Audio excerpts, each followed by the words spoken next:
How do we prevent time travel from being transphobic? Time travel is inevitable. The ability to manipulate history with technology rather than classroom materials is the holy grail of human invention. In fact, as I write this, there is a non-zero probability that a portal will open up and someone from the future will pop out. They'll tell me how influential and thought-provoking my work was. They'll tell me of the monument of thought, a 50-foot statue of myself that stands tall in Future Square, the socialist capital of Future World X. They'll tell me about parents bringing their young children to see my brain, which has been preserved and put on display. They'll tell me how I single-handedly ended sexism with my writing. It's a very real possibility.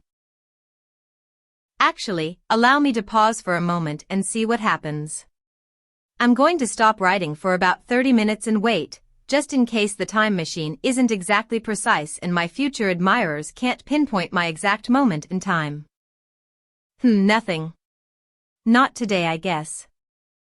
Oh well. My point remains, time travel will happen. It's going to be real. And that's probably mostly good news. Yes, I am excited about time travel. But like literally everything that exists today, I'm worried time travel will be inherently problematic. It'll be sexist. It'll be racist. And it most certainly will be transphobic.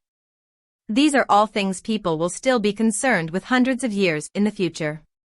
Just like how people were concerned with body shaming when they risked life and limb to travel the world for spices, in the far distant future, when we're debating the ethics of changing the natural status of time, we'll still have folks that think it's wrong for gays to marry.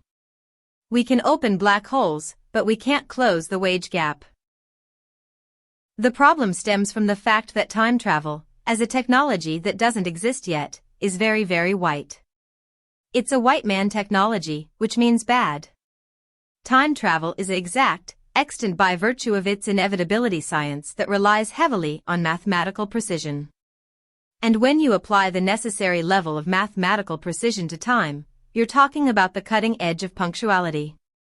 Punctuality is something that is important solely in a white male-centered world. The first time machine certainly won't allow someone to show up 20 minutes late because they had to dig through their purse. The first time machine isn't going to let you sleep through your alarm.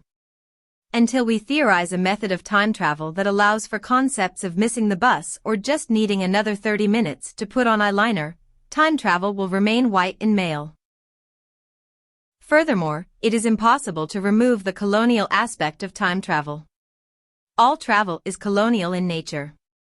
Not only because you can go back and visit actual colonies, but because in a way, you're colonizing the past with your future self.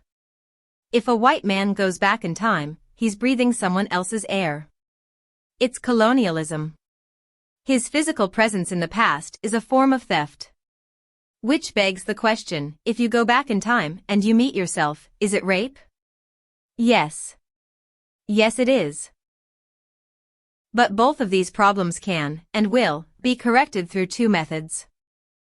1. Theorize a method of time travel that doesn't rely on punctuality. 2. Don't allow white men to go back in time. What's the evidence that they'll be corrected? Simple. Do this experiment, write a note to yourself. Do this experiment, write a note to yourself. Something you'll remember forever. Tell yourself that if time travel ever exists, you'll travel to this moment exactly in time. Now wait. No one shows up. Why? Is it because time travel won't exist in your lifetime? Possibly. But the real reason is that we resolved the inherently racist issue of necessary punctuality in the time machine itself. And we know for a fact that in the future we don't allow white men to travel back in time because we probably have a bunch of women from the future walking around right now that no one listens to because they're 1, too busy being catcalled or 2, share. But the most glaring issue of time travel, even when you adjust for the racism and sexism, is that time travel is inherently transphobic, and there's no way to correct for that. It's called gender flux. What's gender flux? Well, it's a thing I, as a scientist, just came up with. Gender flux is the issue where pronoun choice is changed over the course of a transgendered individual's timeline, and a time traveler has no way of addressing a transgendered person in the past without using a pronoun that is both temporally correct and essentially correct.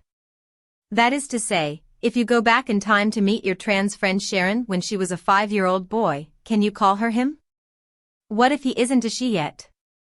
Will the universe implode? Is it rape? Yes. Yes, it is. Gender flux is a serious paradox and the number one impedance on our path to time travel that is not only technologically feasible, but also socially conscious. But it's also a blessing in disguise. The only solution is to send a trans person back in time. The first time traveler will have to be a MTF transsexual. Let me explain. In the future, as stated above, it's necessarily illegal for white men to use the time machine. And in the present, no one will listen to what women have to say. But if we send back a trans woman to the present day, in which she wasn't yet a woman, she can use her manpinions to channel the information we require to develop non-sexist, non-racist, non-transphobic time travel. And we don't have to worry about people ignoring her because she'll still have a penis. Yes, I am afraid of everything and everyone, but I do have hope for the future. And it makes you wonder, what kind of name is Elon anyways?